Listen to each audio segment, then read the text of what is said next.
കലങ്ങിമറിഞ്ഞ CPM രാഷ്ട്രീയം തെളിഞ്ഞു തുടങ്ങിയതേയുള്ളൂ.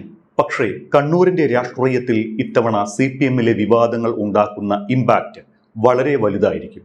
അക്കാര്യം ഉറപ്പാണ്.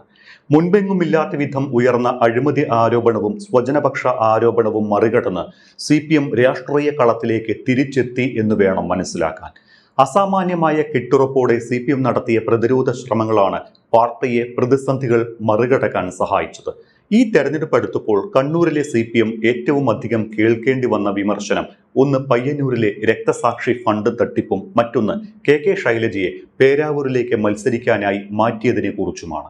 ഒരുപക്ഷെ തെരഞ്ഞെടുപ്പിൽ തിരിച്ചടിക്കാമായിരുന്ന വലിയൊരു നെഗറ്റീവ് ഇമ്പാക്റ്റ് ഉണ്ടാക്കുമായിരുന്ന ഈ സെൻസിറ്റീവ് വിഷയങ്ങളെ അത്രമേൽ ജാഗ്രതയോടെ തന്നെ CPM കാണുകയും അണികൾക്കിടയിൽ വലിയ വികാരത്തിന് ഇടയാക്കുമായിരുന്ന വിഷയങ്ങളെ കൃത്യമായി അഡ്രസ് ചെയ്ത് അണികൾക്കിടയിൽ അവബോധം സൃഷ്ടിക്കാൻ സാധിച്ചതുമാണ് CPMനെ പ്രതിസന്ധിയിൽ നിന്ന് കരകയറ്റിയത് എന്ന് പറയാം.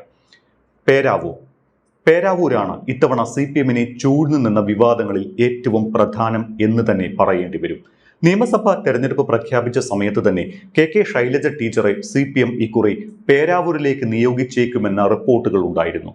ശൈലജ ടീച്ചറെ പാർട്ടിയിൽ ഒതുക്കുന്നതിന്റെ ഭാഗമാണ് റെക്കോർഡ് ഭൂരിപക്ഷം നൽകിയ മട്ടന്നൂരിൽ നിന്ന് ശൈലജയെ മാറ്റാൻ കാരണമെന്നും ശൈലജ ടീച്ചർക്ക് ഇതിൽ അസംതൃപ്തി ഉണ്ട് എന്നതടക്കം മാധ്യമ വാർത്തകൾ വന്നു.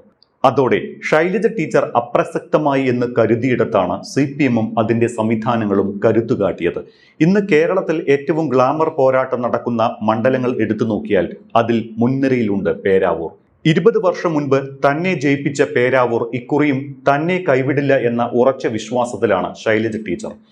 23 ദിവസം കടന്നുപോയത് അറിഞ്ഞില്ലെന്നും ഒരിക്കലും മടുപ്പിക്കാത്ത തെരഞ്ഞെടുപ്പ് പ്രചാരണമായിരുന്നുവെന്ന് പറഞ്ഞതും അതൃപ്തിയാണ് എന്ന് മാധ്യമങ്ങൾ പറഞ്ഞ അതേ ശൈലജ ടീച്ചറാണ്. അടിയുറച്ച കോൺഗ്രസ് മണ്ഡലമെന്ന പേരാവൂരിന്റെ ചിത്രം മാറ്റിയെടുക്കുന്നതിൽ ടീച്ചർ തരംഗം സൃഷ്ടിച്ച പങ്ക് ചെറുതല്ല. പേരാവൂരിലേക്ക് ടീച്ചർ മത്സരിക്കാൻ എത്തുന്നു എന്ന വാർത്ത വന്നപ്പോൾ മുതൽ ആവേശത്തിലായ പ്രവർത്തകർ പേരാവൂരിൽ ഉണ്ടാക്കിയ ഓളം മണ്ഡലത്തിൽ ഒരു ശൈലജ തരംഗം ഉണ്ടാക്കിയിട്ടുണ്ട് എന്നാണ് CPM കരുതുന്നത്. അതിന്റെ പ്രഭാവത്തിൽ സണ്ണി ജോസഫിന്റെ 2021 3172 വോട്ടുകളുടെ ഭൂരിപക്ഷം മറിച്ചിട്ട് വ്യക്തമായ വിജയം നേടുമെന്ന് CPM ഉറച്ചു വിശ്വസിക്കുന്നു. മുൻ ആരോഗ്യമന്ത്രി എന്ന നിലയിൽ ടീച്ചറമ്മ എന്ന ലേബലിലുള്ള ശൈലജ ടീച്ചറുടെ വ്യക്തിപ്രഭാവവും CPMന്റെ കെട്ടുറപ്പോടെയുള്ള പ്രവർത്തനവും പേരാവൂരിന്റെ ആകെ ചിത്രം മാറ്റിയിട്ടുണ്ട്. ഒപ്പം ഓരോ തവണയും കുറഞ്ഞു വരുന്ന മണ്ഡലത്തിലെ ഭൂരിപക്ഷം, കോൺഗ്രസ് പാർട്ടിക്കുള്ളിലെ തമ്മിലടി, സ്ഥാനാർത്ഥിയാക്കാത്തതിൽ K സുധാകരനും അദ്ദേഹത്തിന്റെ അണികൾക്കുമുള്ള സണ്ണി ജോസഫ് വിരോധം, ഈ ഘടകങ്ങളെല്ലാം ചേർത്തു വായിച്ചാൽ പേരാവൂരിൽ ഇക്കുറി അത്ഭുതങ്ങൾ സംഭവിക്കുമെന്നാണ് CPMന്റെ കണക്കുകൂട്ടൽ. സ്ഥാനാർത്ഥിത്വം നിഷേധിച്ചത് K സുധാകരനിലും അനുയായികളിലും കടുത്ത എതിർപ്പുണ്ടാക്കിയിട്ടുണ്ട് എന്നത് വസ്തുതയാണ്. 2006 പേരാവൂർ ആദ്യമായി ശൈലജ ടീച്ചറെ ഭരിക്കുന്നത്. അതും മണ്ഡലത്തിന്റെ ചരിത്രത്തിലെ തന്നെ ഏറ്റവും ഉയർന്ന റെക്കോർഡ് ഭൂരിപക്ഷത്തിൽ. 2011 ചിത്രം മാറി, മണ്ഡലം പുനർനിർണയിക്കപ്പെട്ടു.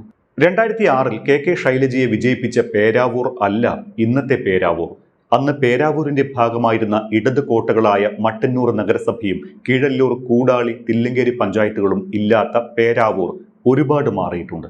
പകരം വന്നത് വടക്കേ വയനാടിന്റെ ഭാഗമായിരുന്ന കേളകവും കൊട്ടിയൂരും, ഒപ്പം പഴയ കൂത്തുപറമ്പിലെ കണിച്ചാറും. മണ്ഡല പുനർനിർണയം നടന്ന ശേഷം നടന്ന 3 തെരഞ്ഞെടുപ്പുകളിലും സണ്ണി ജോസഫാണ് പേരാവൂരിൽ നിന്ന് വിജയിക്കുന്നത്. ഇക്കുറിയും ശൈലജയ്ക്ക് എതിരാളി സണ്ണി ജോസഫ് തന്നെ. 2011 ഇതേ ശൈലജ ടീച്ചറെ അടിയറവ് പറയിപ്പിച്ചുകൊണ്ടാണ് സണ്ണി ജോസഫ് പേരാവൂരിൽ വിജയക്കൊടി നാട്ടിയത് എന്നതും ഓർക്കണം. 2006 9099 വോട്ടുകളുടെ ഭൂരിപക്ഷത്തിന് ജയിച്ച ശൈലജ ടീച്ചറെ 2011 സണ്ണി ജോസഫ് തോൽപ്പിച്ചത് 3440 വോട്ടുകൾക്കായിരുന്നു. 2016 ഇടത് തരംഗം ആഞ്ഞടിച്ച തെരഞ്ഞെടുപ്പിലും സണ്ണി ജോസഫ് തന്റെ ഭൂരിപക്ഷം വർദ്ധിപ്പിച്ച് 7889 വോട്ടിലേക്ക് എത്തിച്ചു. പക്ഷേ 2021 വീണ്ടും ഇടത് തരംഗം ആഞ്ഞു വീശിയപ്പോൾ പേരാവൂർ സണ്ണി ജോസഫിനൊപ്പം നിന്നുവെങ്കിലും ഭൂരിപക്ഷം പകുതിയായി കുറഞ്ഞു.